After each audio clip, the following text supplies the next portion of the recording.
Kristen and I work for Daly City Recreation, and today we're going to be making apple cinnamon monkey bread inspired by this week's theme, A Wild Summer.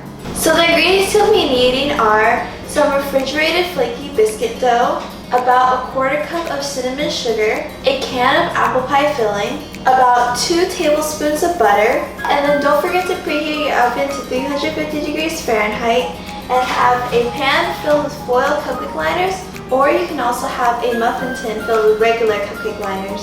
So the first thing you're going to do is you're going to open up your dough, separate each biscuit individually, and then cut them into quarters. After you do that, you're going to roll each quarter into a ball and coat them with cinnamon sugar.